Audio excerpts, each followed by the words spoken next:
Well, welcome to today's rant, and I am joined by my two dogs, which some of you were asking the other day for me to show you my dogs. That's Harley right there. She's named after my motorcycle. And this is Harley's mother right here, who's a standard poodle. I'm not a poodle fan, but they make good puppies when you mix them with a golden, which Harley is, a golden doodle, actually. And great dogs, but anyway, I've got to occupy them. That's why I'm throwing the ball.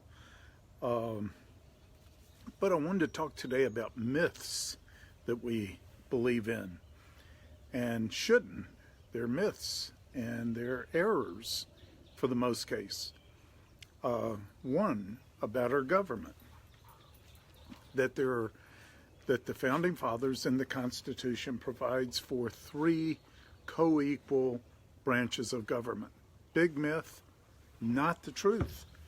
The Constitution does provide for three branches of government that are supposed to be checks and balances on each other, but never were they ever intended to be co-equal in power and authority. And many people have the wrong assumption that you can't be a check and a balance unless you're co-equal in authority. But no, co-equal doesn't work. Anything with more than one head is a monster. And there was one branch of government that was intended to be by the founders, and it's still that way in our Constitution. It is supposed to be the most powerful branch of government, and the main one responsible for reining in excesses and usurping of power and authority by the other two branches. The main branch that was supposed to be the most powerful in our government was supposed to be the Congress. And I understand how many people think, well, that's the weakest branch of government. And it is today. It's because we've had such poor leadership in our Congress. But the founders thought that the Congress being elected every 2 years would be the most responsive to the people and who would keep their government in check and want to keep it in check.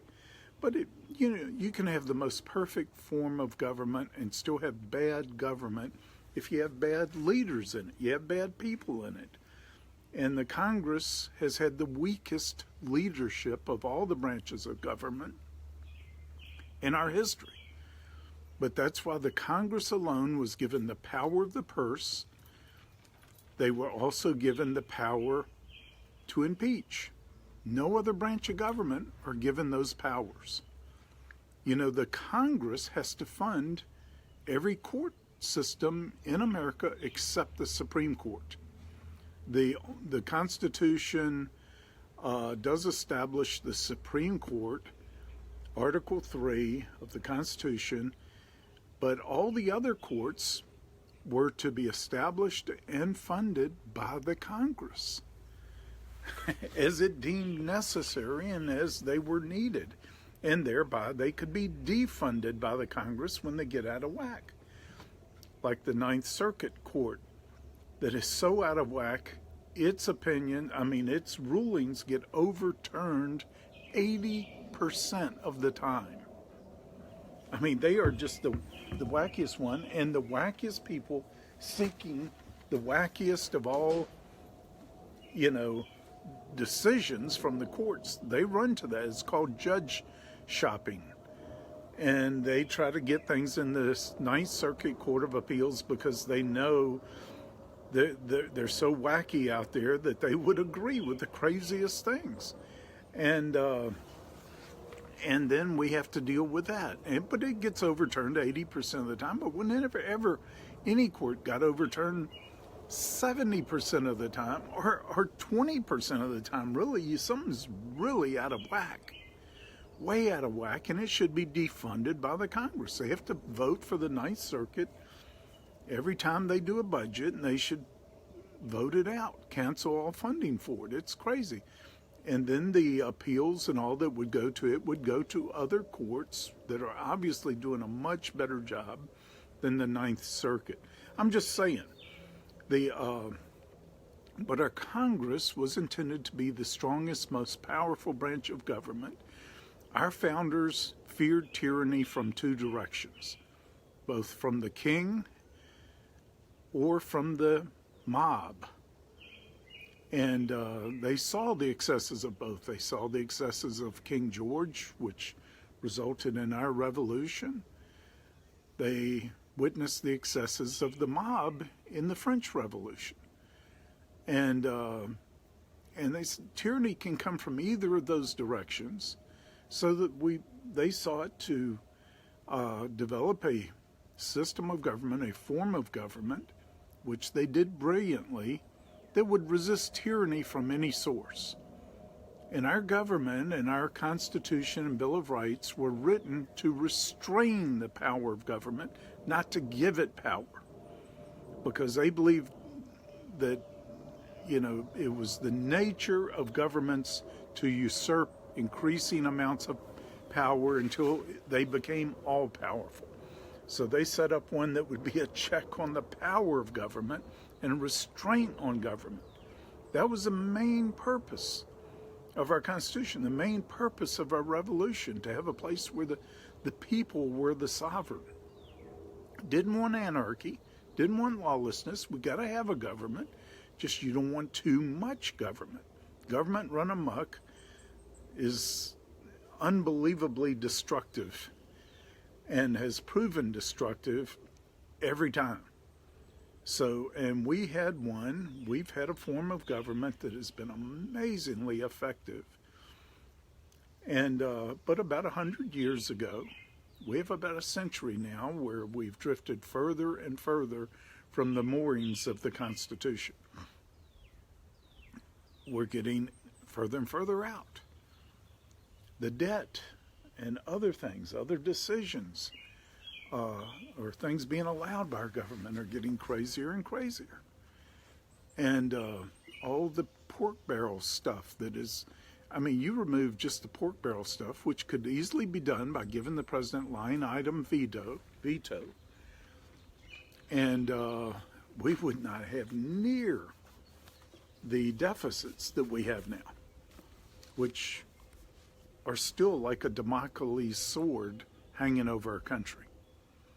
But Article 1 establishes the Congress. Article 2 of the Constitution establishes the executive branch, the president, which was supposed to be the second most powerful branch of government. Because, there needed to be an executive who could make quick and decisive decisions and for such things as national defense and over national issues when needed. So they wanted it to have power, just not, just a restrained power where it could be controlled and not get too far out of control and be second only to the Congress. And then the third most powerful branch of government, which would make it the weakest branch of government, was intended to be the judicial, which is right now could arguably be stated as having usurped so much authority, unconstitutional authority, and basing decisions on and making decisions that are unconstitutional even for our Supreme Court to make. It has been taken from both the Congress, usurped from the Congress and the executive branches. That's why you have district court judges not citing any law, not citing the Constitution, putting stays on presidential executive orders. That's unconstitutional. Those judges should have been impeached immediately. They should have been defunded. They may, in some cases, should have even been tried as being in violation of their oath of office. It is that serious what they've done. But if we had leadership in the Congress, that could have been done. The president does not have the power to impeach. Only the Congress does. But you got to have leadership. We don't have that leadership now. And so that's where we are. I think judicial tyranny, as was rightly seen by founders, arguably the most brilliant of which was Thomas Jefferson, wrote extensively about this threat to our country, what he called judicial tyranny, where they start legislating from the bench, making law from the bench. That's supposed to be Congress's place only. Even the executive does not have the authority to make law, to pass legislation. And well, what are executive orders? And why was it there was such an outrage about Obama's executive orders? And why the conservatives are not raging so much about President Trump's executive orders. Executive orders are lawful and constitutional when they're used to manage the executive branch of government. But they're not intended, never were intended, to make law or change the law. Wasn't that what some of Trump's executive orders are doing? I'll tell you where this is legal and where he's using it properly. He's using it to countermand executive orders made under the Obama administration, in some cases other administrations, that were instituted by executive order, where the president did try to make law by executive order and legislate by executive order. And so those can be undone by executive orders. These are some of the things we need to understand basically about our government. But why is that so important? Well, we're headed and fast towards, some breakdowns. And even though I think our ship is being turned in some major ways, I think we're heading for a crisis between the judicial and the Congress and the president. I mean, when you have a district court judge, just like there's somewhere around, I can't remember how many courts there are out there, but there are roughly 700 district court judges. Just think if every one of them started doing what some of them are doing and trying to put stays on presidential executive orders. We would have the biggest chaos in the world, and we're headed for that chaos. And listen, if it could be done to Trump, it could be done to any liberal president, by a conservative judge who just says, like these liberals who are putting stays on Trump's executive orders, they on things like immigration, they're not citing a law, not citing the Constitution. Matter of fact, the law clearly vindicates the president as having the authority and the only authority to do this. But they're not citing any law. They're just saying we disagree with the president, the way he's operating this. We think he should change. I suppose you had 700 opinions on this thing, which is where we're headed. More and more are going to be doing this kind of foolishness if it's not stopped really soon. And where we're headed, I do think this is where we're headed. Now, I hope we don't get there.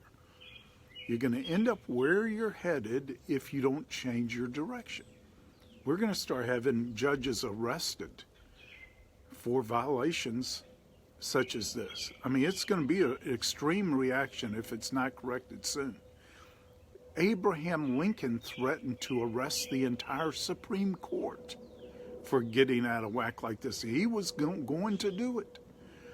A lot of things in our history we need to know, but we're not going to have good government, I don't care how good our system is, without the right people in it, without the people who understand the system. It's like, our system of government is, I think, the most brilliant yet in the world. It's dysfunctional right now because the people driving it don't know how to operate.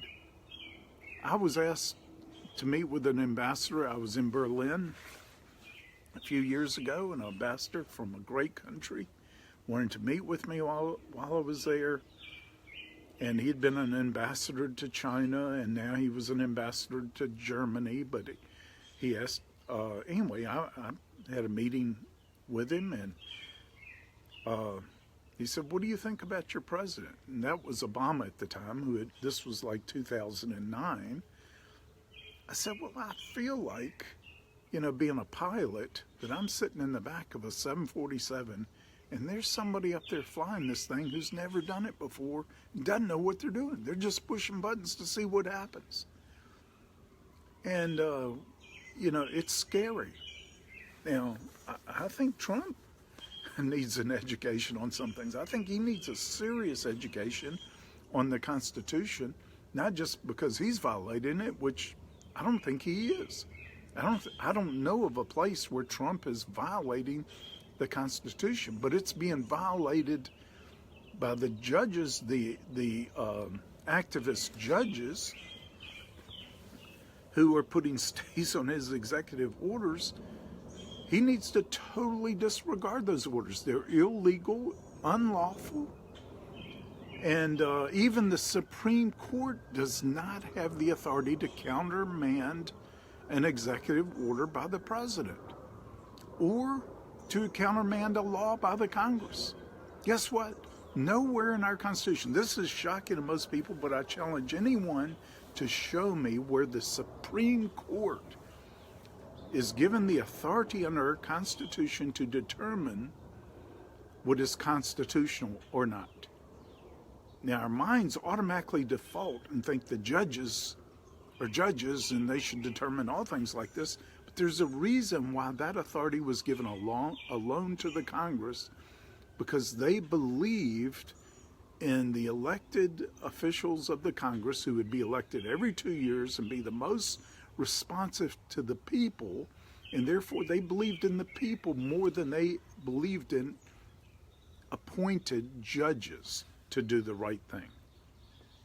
So what the Supreme Court should do, if something comes up before them that they don't think is constitutional, they should put chapter and verse why it's not constitutional, why they think it's not, and just send it back to the Congress. Say, you need to fix this. Look at this. We believe it's a violation of the Constitution, and we think it needs to be fixed. But the judicial does not have the authority to say to the Congress, we're canceling this law.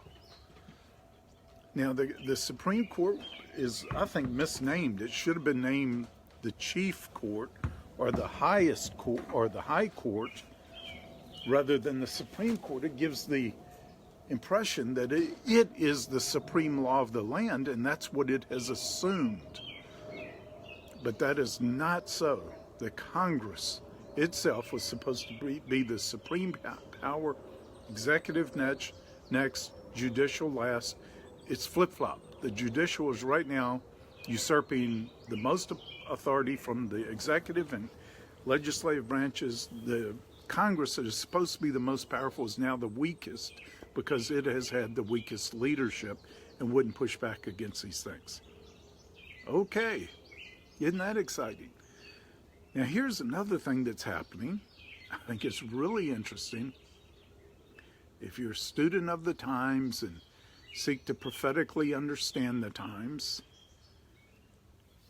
a question is being asked more and more by liberals, by Democrats, especially by what I think is a new breed of leader that is arising among minorities.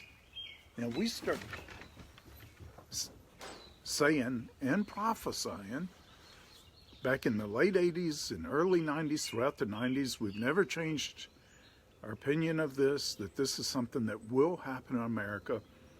There is a new breed of black leadership that is going to help set us free of a lot of the bondage that is on our whole country. Those who were brought here to be slaves are going to become our liberators. I'm just saying. Now, the leadership that has, until recently, had the most influence in the black community and the minority communities, I believe, have been enslaving their own people, using their own people wrongly. That's my opinion. But a new breed is arising, and they're starting to question some things. They're starting to really question some things. You know, since Trump has taken office, his support among blacks has doubled, and he had a bigger support among blacks voted for him than any of the previous Republican nominees for president. They're swinging for Trump. Why would they do that? I mean, you have all this on the news now about Kanye West. And, but it's simple math. And the new breed of leadership arising, I think they're brilliant, they're insightful, they're discerning, and they're asking a question.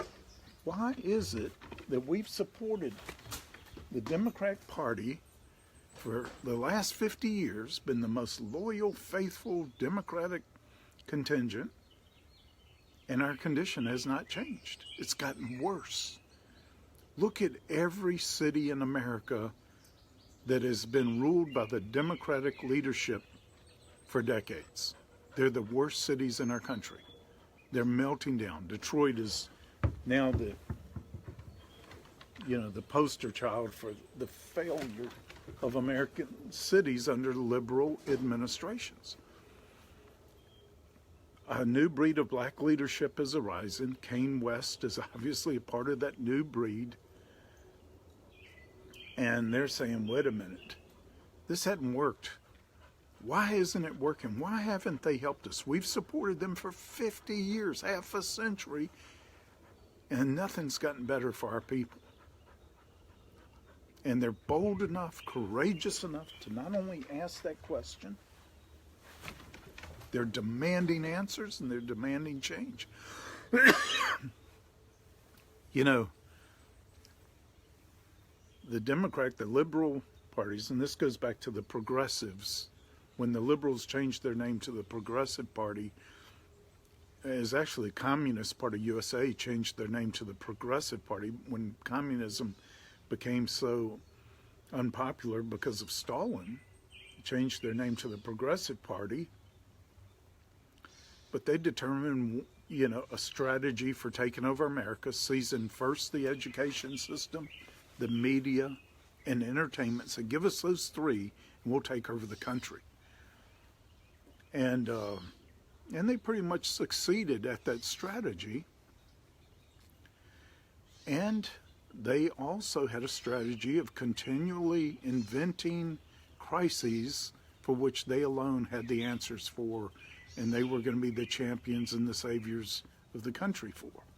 Well, a lot of these are invented crises, but the crises of the inner city is a real crisis, and nobody's addressed it. They've been in charge of those cities, many of these cities, for decades, for the entire 50 years in some cases. No change for the minorities. Why? Because once the minorities start prospering, they don't stay Democrats. I'm sorry. And the Democrats seem to know this. We've got to keep them in poverty to keep them. We've got to keep them in this victim mentality, or they're going to become Republicans. Now, the Republican Party's not doing too great either. They're not turning their trust to the Republican Party, and that's why I think we need a whole new parties. Matter of fact, I think a new party. I'm like George. I really believe George Washington was right. He saw the two-party system being a real threat to our country. He said, we need an American party. We need people there for America that debate the issues, the liberal and conservative positions and all that within the thing, but we're all Americans. I'm just saying. But guess what? The minorities are waking up. They are waking up in droves. And then, you may have seen the news out today, millennials are turning in big numbers. The liberals are losing millennials in what are scary numbers and scary trends to the liberals. Why?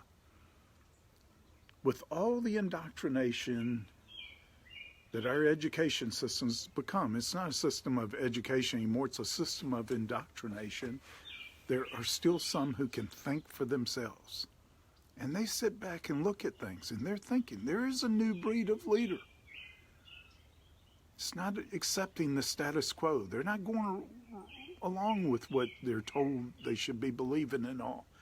They're seeing on the liberal side where all the far more hatred is now being manifested than has been manifested on the conservative side for a long time. They're seeing the hatred, the disgusting bad behavior, disgusting lack of decorum and all, just like the recent correspondence dinner in Washington. They say, this is terrible. That was, what came out there. Even today, really liberal journalists are saying, listen, that dinner did not help our cause.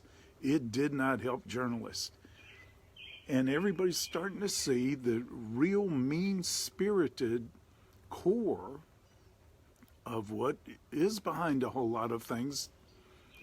And a new breed of leader is waking up to that. They're being honest, and they're being bold and courageous, like Kanye West, like many others who stood up for him when he came out saying good things about Trump. Some people can think for themselves, and they're starting to. These are just some of the trends going on in our country. Some of them are going to go on around the world. This new Saudi Arabian prince. Who has ever done the things that this guy's doing? Another total new breed of leader. Shockingly revolutionary. He's even allowing women to drive cars in Saudi Arabia. And he's made statements like he doesn't believe that women should be inferior to men in anything. So I'm just saying change is happening. The geopolitical fault lines of the world are changing. But only those who see can see it happening and understand what's happening. But with all the mess that things are in, there's hope. There's hope. Now we know everything's going to get fixed. The King is going to come.